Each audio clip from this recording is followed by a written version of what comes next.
et bienvenue sur le nouvel épisode du podcast Semeuse de graines, le nouvel épisode de la nouvelle série où je donne la parole à à des femmes qui se sont lancées dans l'entrepreneuriat, dans la pratique thérapeutique, et ensemble, on va voir le chemin qui les a conduits là et comment elles vivent en fait les difficultés liées à l'entrepreneuriat au quotidien, ce qui les anime, ce qui les pousse à toujours continuer. Et aujourd'hui, je reçois Catherine. Alors, Catherine, bienvenue dans ce nouvel Merci. épisode de podcast et je vais te laisser te présenter si tu veux bien et puis après on attaquera. Ok, donc Catherine, j'habite dans le sud d'Essonne. Je suis sophrologue énergéticienne. J'ai mon cabinet, je fais des accompagnements individuels, des ateliers collectifs, voilà, plein de choses possibles avec la sophrologie. J'ai ouvert mon cabinet, j'ai créé mon entreprise en mai 2022, donc ça va faire 4 ans. Et avant ça, j'étais chef de service, petite enfance, enfance, dans différentes collectivités territoriales, au niveau de communes, de comités de communes ou d'agglomération. Et voilà, avec un gros volant, un gros volet managérial, gestion des équipes, essayer de tirer tout le monde vers le meilleur d'eux-mêmes. Voilà. Ok, merci. Et du coup, tu parlais de ce que tu faisais avant. Euh, Ouais. la Catherine d'il y a 5 ans, si je t'avais croisée il y a 5 ans, c'était quelle personne? Ok, donc 2021, bah alors 2021, si c'est 5, ouais, début 2021, j'étais encore dans mon ancien poste, donc dans une Ouais. communauté de communes. Et tout s'était déjà bien emmanché, puisque quelques mois auparavant, j'avais déjà dit à mon boss que je voulais quitter mes fonctions.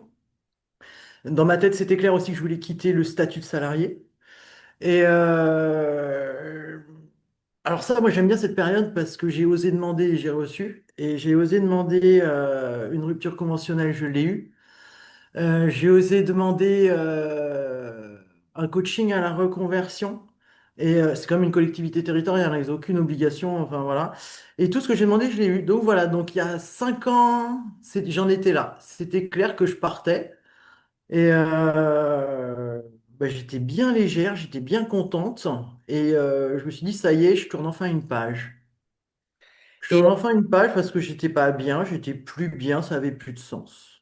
ouais, c'est ça, j'allais venir sur qu'est-ce qui t'a amené à un moment donné à te dire c'est plus ça que j'ai envie de faire.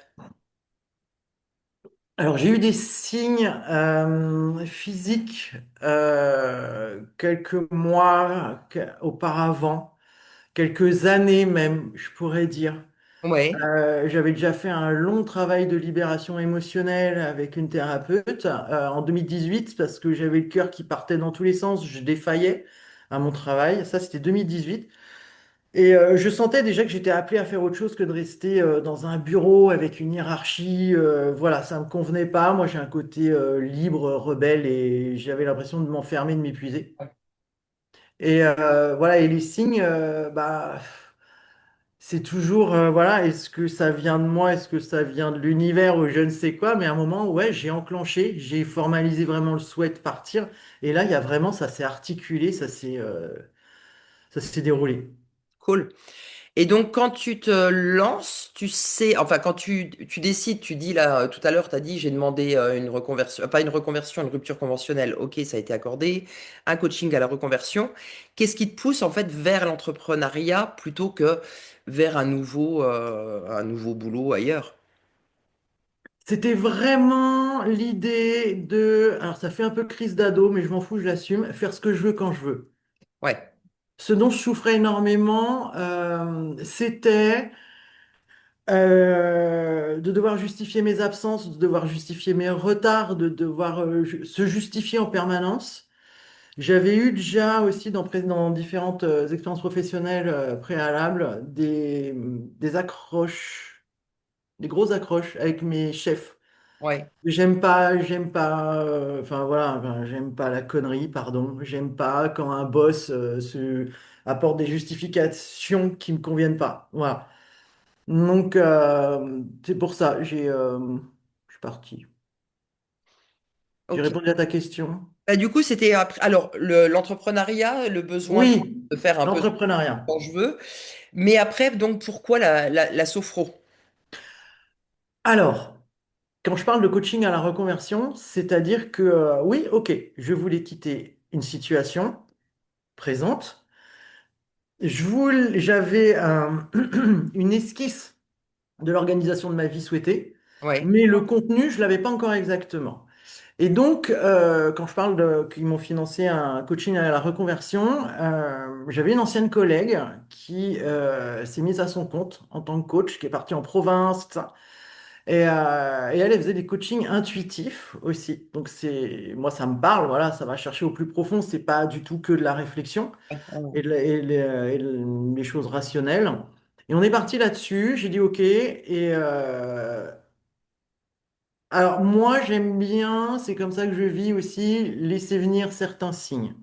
C'est pas être passif, hein, mais j'ai repris des journaux auxquels j'étais abonné, voilà, à Pinez, des journaux inspirants, et je me suis dit de toute manière, je vais tomber sur le bon truc. Et en allant chercher aussi sur Internet. Et introspection, grâce à ce coaching, où il y a un super outil, c'est d'écrire. Mais ouais, d'écrire sans cogiter, allons-y, quoi. Sans se prendre la tête sur la forme, enfin, le fond, ça vient, justement. Et quand on se prend pas la tête sur la forme, le fond, il vient. Écriture intuitive. Et, euh, et moi, je sentais de toute manière que je serais parti dans la thérapie, puisque depuis des années, j'ai des amis ou des membres de ma famille qui me disent, ah, mais t'as un côté chaman, t'as un côté healer. Voilà, et bah, j'avais pas non plus envie de bosser dans les assurances ou dans ouais. l'immobilier, ça c'est clair. Et donc c'est parti comme ça, et un jour j'ai écrit, il y avait hypnothérapeute, sophrologue, aromathérapeute, enfin voilà, tout ce qui est médecine.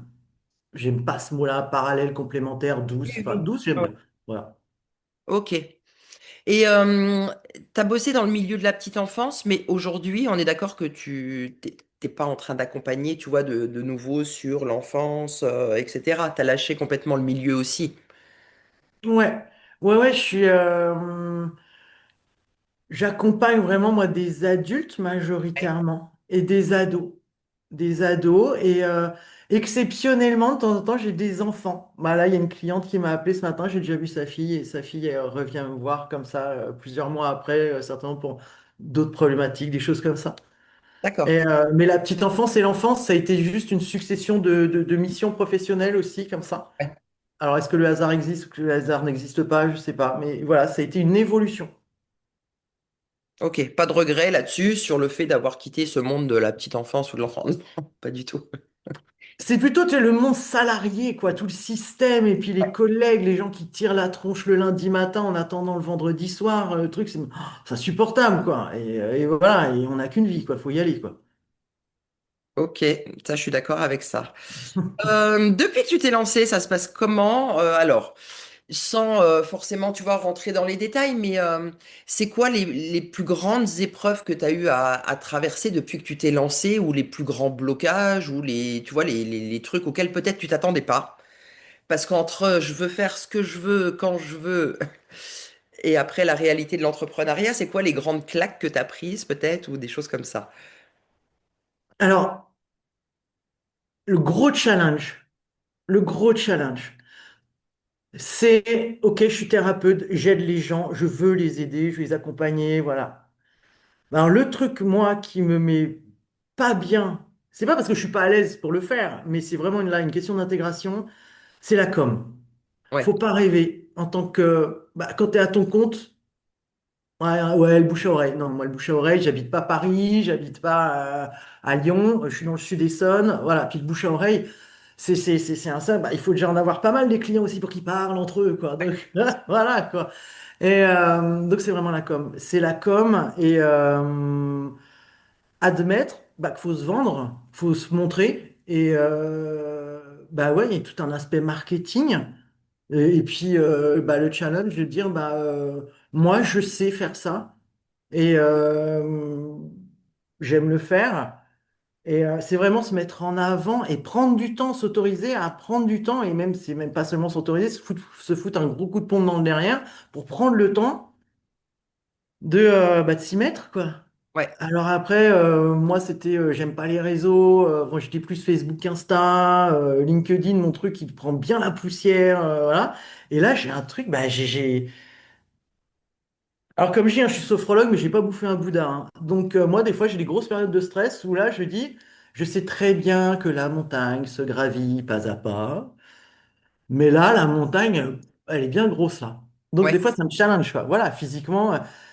Mais ça, il faut absolument l'accepter, c'est super important dès le début, à partir du moment où on se lance à son compte, quoi. Ouais. Et est-ce que, tu vois, est-ce que vous avez le sentiment, alors je dis vous, mais toi, que quand vous faites des formations de sophro, etc., vous êtes préparé à ce qui vous attend après dans l'entrepreneuriat? Parce que moi, ça fait quand même maintenant presque 4 ans, tu vois, que j'accompagne des thérapeutes, alors beaucoup de sophrologues, d'hypno, etc. Et j'ai l'impression qu'il y a un fossé entre ce que j'imaginais que ça allait être. En gros, j'ai ma formation, les clients vont arriver. Et la claque de bah merde, en fait, il y a personne. Ma plaque, elle prend la poussière aussi. Mes cartes de visite, elles servent à rien. Et du coup, je dois passer par bah, non seulement les réseaux, mais communiquer, me faire voir, me faire connaître, etc. Et j'ai l'impression Mm. qu'il y a un fossé entre ce qu'on imaginait et la réalité, en fait. Alors c'est clair que moi, l'école avec laquelle je me suis formé, il n'y a pas eu de temps sur l'après-diplôme, l'après-certificat. Peut-être, bon, il y a une grosse école à Paris, moi je l'ai pas faite, voilà, parce qu'elle me convenait pas, je la sentais pas. Alors, est-ce que dans cette école ils préparent? Je ne sais pas. Mais pour parler de mon cas, non, on n'est pas je suis pas préparé, quoi.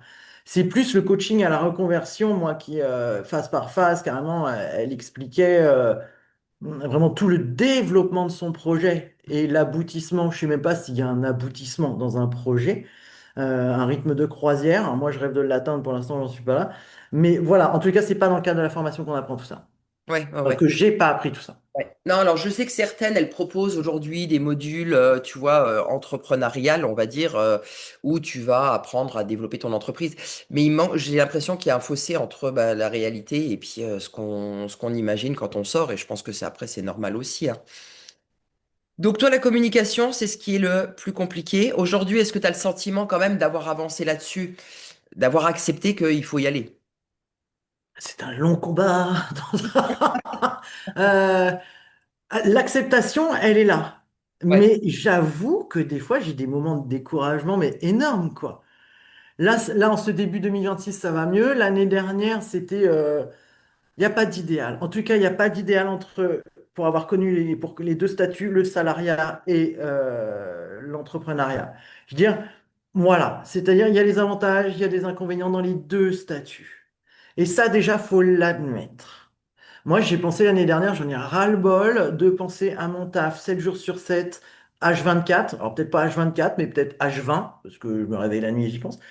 Euh, et je me suis dit, ouah, je vais retrouver la paix du salariat. Mais non, en toute honnêteté, il n'y avait aucune paix dans le salariat. Donc, aujourd'hui, ouais, ça, j'ai perdu le fil. Ta question, c'était? C'était de savoir si aujourd'hui tu avais Ouais. accepté ce côté, voilà, quelque part, j'ai pas le choix, il faut que je me bouge là-dessus, quoi. Bah, c'est clair, parce que ça fait donc, ça va faire 4 ans que j'ai créé ma boîte, hein, et j'en suis pas du tout aux résultats financiers espérés. Et il faut pas rêver. Les résultats financiers espérés, le CA cible, comme on dit, bah, on l'atteint pas comme ça. Enfin, moi, je l'atteins pas. Voilà, c'est sophrologue, hein, c'est pas infirmière, c'est pas des métiers connus, reconnus, et ça a un coût. Et voilà. Donc, ouais, faut faire de la com. Et je l'intègre. Je l'intègre dans la vie perso. C'est ça qui est délicat aussi quand on est à son compte, c'est vie perso, vie pro, vie sociale. Alors ça, il faut mettre des barrières, chacun va trouver son truc, hein. Ouais, Mais à un ouais. moment ou à un autre, il y a plein de choses qui se mélangent. Oui, ça c'est clair. Et c'est, comment dire, je pense que honnêtement, l'entrepreneuriat, bon, alors déjà, personne n'est préparé à ce qui nous attend. Mais comme tu dis, c'est des challenges à relever constamment, en fait. Et un des plus gros, bah, c'est ça, c'est je dois tout gérer toute seule, en fait. Parce que finalement, quand tu es dans le salarié, on te donne des missions. Quelque part, t'appliques, même si tu as des responsabilités, mais t'appliques certaines choses. Là, c'est toi qui dois. définir les missions que tu as à accomplir, quelles sont celles qui sont prioritaires, quand est-ce que je les fais, etc. Est-ce que je consacre tout mon temps à ça ou est-ce que je prends du temps pour moi? Et c'est toute la difficulté. Et travailler de chez soi, c'est aussi une autre difficulté. Bah, il faut pas se laisser, comment dire, happer par ce qui peut se passer dans une maison. Il faut vraiment avoir des temps de travail définis. Et c'est des choses qui mettent du temps à se mettre en place.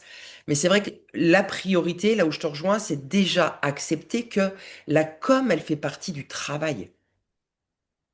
En fait, c'est pas je suis sophrologue, donc mon seul travail, c'est de m'occuper de mes clients. Ton travail, c'est aussi d'avoir des clients. Donc ça veut dire que ta com, elle doit être incluse dans bah, l'aspect que, enfin, dans ce que tu vois de ton travail. Il y a la partie com, il y a la partie bah, je dois faire mes comptes, et après, bien sûr, je m'occupe de mes clients, j'assure le suivi des séances, etc. Mais être entrepreneur, c'est pas juste faire, comment dire, les séances avec nos clients, parce que ça serait trop cool. Non, non, non, c'est vraiment tout autour, quoi. C'est un gros arbre. Et je pense que ça, une fois que ça s'est assimilé, eh ben, on trouve du temps, on trouve des créneaux dédiés à ça et on s'organise, etc. Après, avec l'habitude, on apprend à s'organiser. Mais c'est vraiment une priorité que d'intégrer que c'est obligatoire dans le développement de l'entreprise. Hmm. En fait, Ouais, le plus gros, c'est de switcher à je ne suis pas juste sophrologue, je suis entrepreneur. ouais, c'est ça. Voilà. C'est ça. Et c'est vraiment ça. L'acceptation et après, ok, comment je fais, quoi. C'est ça. Ouais, ouais. Parce que tant qu'on reste sophrologue uniquement, bah là, on ne voit que les clients. Quand on passe en mode entrepreneur, bah, il y a toute la partie développement d'entreprise qui devient aussi importante que de Hmm. les clients, quoi. Là, on est son propre VRP, hein. Ouais, c'est ça. Et après, pour ce qui est de la com, et on va en parler, hein, tu vois, il faut toujours raccrocher ça à sa mission. C'est ce que j'essaye, tu vois, de vous faire comprendre. C'est vraiment que les réseaux aujourd'hui, si on parle que de la communication sur les réseaux, c'est la possibilité de faire passer votre message. Alors, bien sûr, d'avoir des clients, mais aussi de faire passer votre message. Et quand on s'engage comme ça dans l'accompagnement et le mieux-être des autres, on a des choses que les gens, on aimerait qu'ils comprennent, qu'ils fassent pour eux, qu'ils prennent de nouvelles habitudes. Et c'est l'occasion. Donc en fait, quand on se raccroche à sa mission, bah, du coup, communiquer, ça prend aussi un autre sens. Hmm. Bien sûr qu'il y a l'aspect stratégique marketing, parce que derrière, bah, le but, c'est aussi d'avoir des clients. Mais il y a aussi ce côté, si j'utilise les réseaux pour faire passer le message que j'ai envie que le monde entende, tu vois, Ouais. on Ouais, y met, ouais. Ça, c'est vraiment une prise de conscience super importante. ouais, on y met un autre sens. Hmm.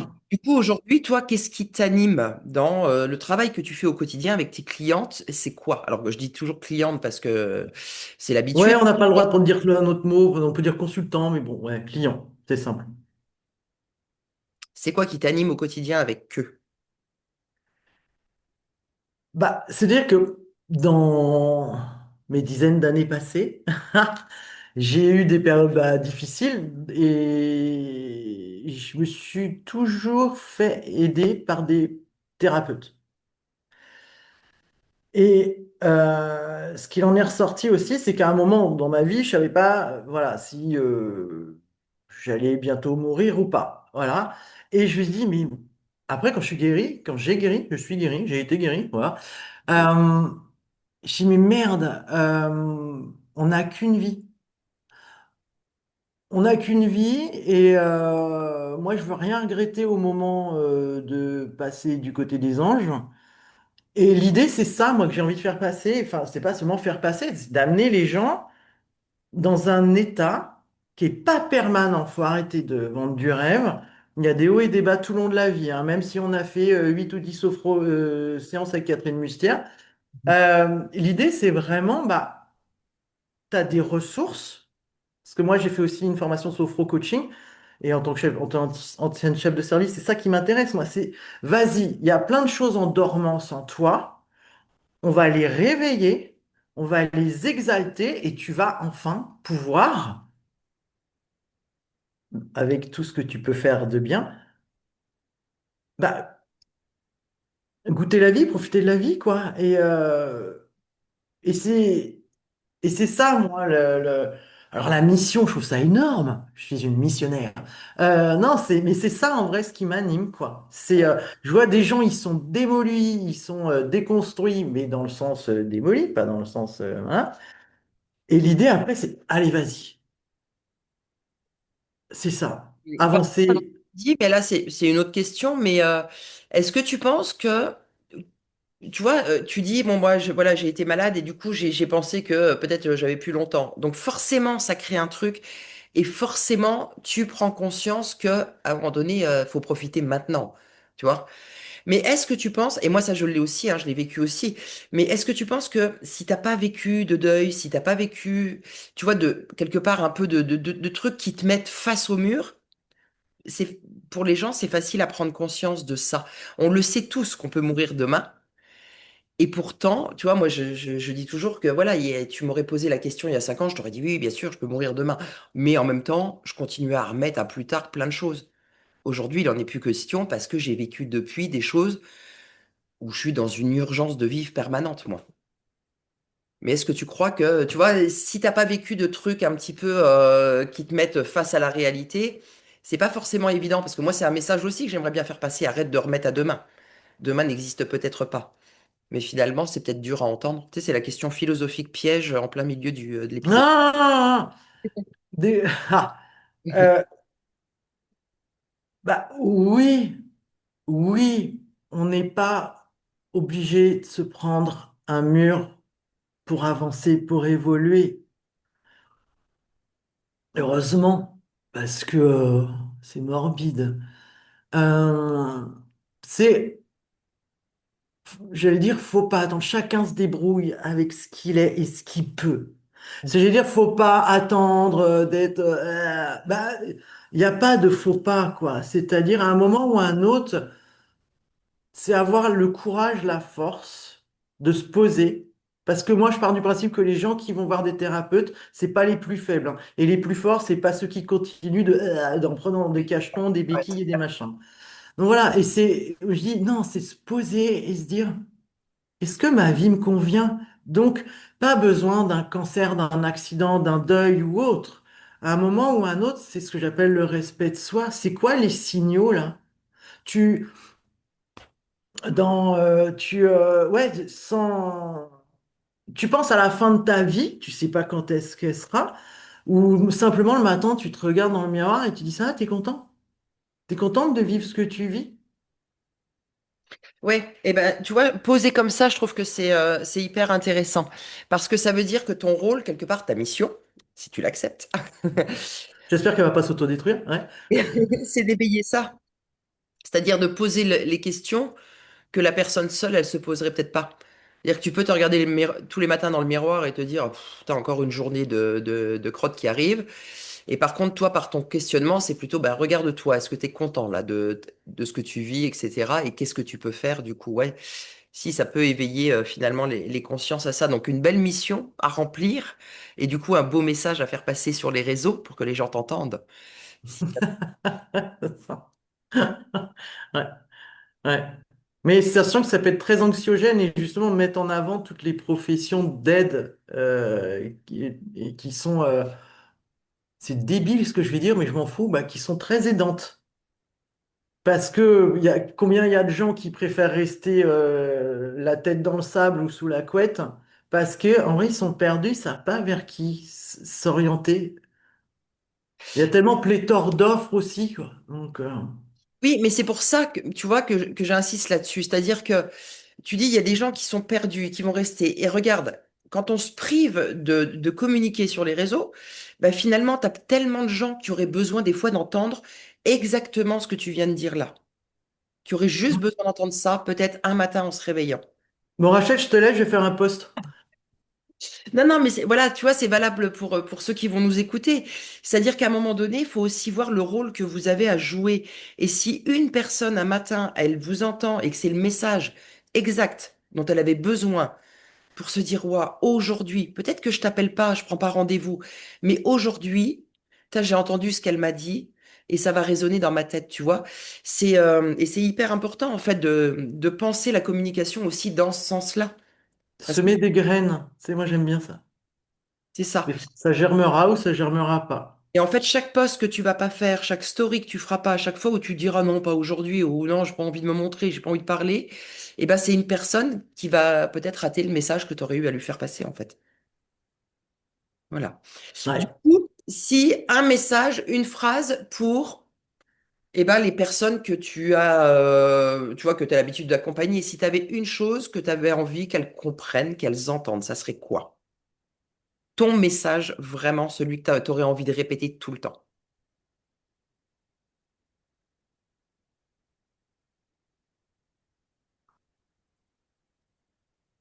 Il serait peut-être temps d'arrêter de subir ta vie. Ouais, ok, merci. Et le message pour, on va dire les sophrologues qui se lancent, enfin, de toute façon, ou celles qui se lancent dans l'entrepreneuriat, dans la pratique thérapeutique, quelle qu'elle soit. Toi, maintenant, ça fait 4 ans. Qu'est-ce que tu leur dirais pour tenir face, ben, aux difficultés qui vont sûrement arriver?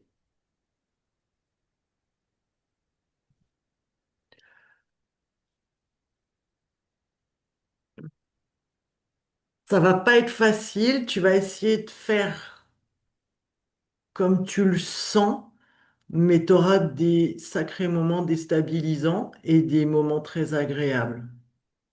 C'est pas, ça va être ça. C'est ça. Ça, on s'emmerde quand c'est comme ça. Mais des fois, j'en rêve quand même. Tu sais, je me dis, Ouais, oh, bien la sûr. facilité, la fluidité, la simplicité. Oui, oui. Et pas que pendant les vacances. Ouais. Non, mais ça vient, de toute façon, ça vient parce que, encore une fois, là, on travaille ensemble depuis quoi? Fin septembre. Tu vois bien qu'il y a quand même, il y a déjà des choses sur lesquelles que tu faisais pas du tout avant, que tu fais, etc. Donc, bien sûr que c'est long, c'est difficile, mais à un moment donné, ça vient. Ça sera jamais, comme tu dis, comme ça, mais on va dire que elles seront peut-être moins fortes, tu vois? On sera plus sur de la vaguelette. Là, Elles on est dans les contractions feront peut-être une et grande vague, tu vois? voilà, Alors qu'au début, c'est bam, bam, bam, c'est c'est dur à ça. gérer, en fait, hein, si on C'est reste sur ça. le. Ouais. Mais c'est le principe, un de mes principes de base de la vie, c'est l'acceptation. Et être sympa avec soi, tout en se mettant des coups de pompe dans le derrière. Waouh, waouh, waouh. Ouais. Et oui, il faut trouver le juste milieu entre je me mets un coup de pied aux fesses parce que là, non, non, non, non, c'est une excuse que tu es en train de te trouver, donc on y va. Et les moments aussi, il faut se dire, bah voilà, là j'ai besoin de souffler et ok, tu as besoin de souffler, on souffle. Voilà, pas non plus être dans le, comment dire, le coup de pied aux fesses permanent, hein. C'est l'équilibre à trouver. Mais en fait, tout vient au bout d'un moment, quoi. Et après, voilà, on est Ouais. une petite mer agitée. Et C'est puis, ça, une ah. légère houle. Voilà, c'est ça. Eh ben Catherine, merci beaucoup. Merci à toi. Alors, toi, on peut te retrouver donc sur Instagram, si tu peux redonner Ouais. ton nom de compte. Au bord de l'univers. Sur Insta, sur Facebook aussi. Ouais, sur Facebook, c'est aussi au bord de l'univers. Ok. Est-ce que tu as un autre réseau sur lequel J'ai on peut. un site internet, sophrologie-reiki-ison.fr. Mais il y a qu'à vous taper voilà, Catherine Mustière sur Google et vous allez me retrouver. Je mettrai les infos de toute façon en description sous l'épisode. Est-ce que tu as une petite phrase pour conclure ou quelque chose que tu veux dire? Bah, déjà, c'était aussi par rapport à pourquoi on est en train d'échanger toutes les deux. C'est parce que moi, ça faisait des mois, que je suivais Myrmedia sur Insta. Mhm. Et après, donc, suite au webinaire, enfin, après, donc, moi, je me suis inscrite à Métamorphose.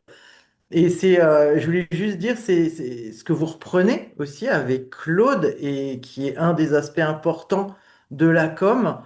Pourquoi ça a matché, pourquoi je t'ai suivi, pourquoi après je me suis inscrite au webinaire et tout ça.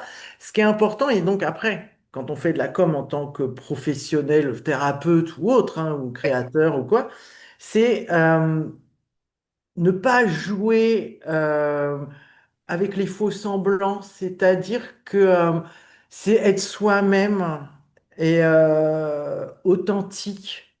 Alors peut-être que ce mot, il est galvaudé, machin, tout ça. Mais, et c'est ça, moi, pourquoi j'avais accroché au début, avant Métamorphose avec toi, c'était ça. Il y avait un côté bah, nature, authentique, cash, direct. Et après, dans la formation, ça a été ça aussi. Humain, mais on n'y va pas par quatre chemins et voilà, faut se bouger. Faut se bouger. Ouais, ouais, Les coups ouais. de pompe dans le derrière dont je parlais tout à l'heure. Voilà. Oui, ça j'aime bien. Mais bah merci déjà. Et bah, ça c'est important aussi parce que ça veut dire que quand tu as une personne en face de toi qui dit les choses honnêtement, qui enrobe pas tout, etc., quelque part ça fait du bien. Et c'est vers ça que tu as envie d'aller finalement. Et donc ça veut dire que soi-même, dans sa com, bah, c'est comme ça qu'on doit, enfin, c'est vers ça qu'on doit tendre.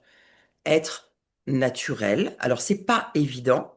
Ça se fait pas aussi en un claquement de doigts parce qu'il faut passer l'épreuve de je me filme, je pose, je me vois, etc. Mais au bout d'un moment, on le devient. Et ça, je trouve que c'est un message hyper important aussi pour les personnes qui nous écoutent et qui ont souvent cette difficulté à oser sortir un peu du cadre, tu vois. Et du coup, on est sur des trucs, mais tellement lisses, parce qu'il faut rester professionnel, donc pas un mot plus haut que l'autre, surtout pas prendre position, surtout pas, tu vois, Faire de vagues. faire de vagues. Et du coup, voilà, on a des milliers de comptes de thérapeutes qui se ressemblent. Et t'as beau produire et produire du contenu, il va manquer ce truc où les gens, ils accrochent parce que j'adore ou j'adore pas son énergie, j'aime ou j'aime pas sa façon de parler, mais en tout cas, tu crées quelque chose. Et si tu crées rien, les gens, ils partent en fait, hein. Et ça, c'est hyper important à comprendre. Donc, merci de conclure là-dessus, Catherine. Et écoute, je suis ravie d'avoir fait cet épisode avec toi. Moi aussi. Je mettrai tous les liens en description pour savoir où on te retrouve. Merci. Moi, je vous dis à très vite pour un nouvel épisode de podcast. Catherine, je te souhaite une très bonne journée. À bientôt. Merci à toi aussi, à tout le monde.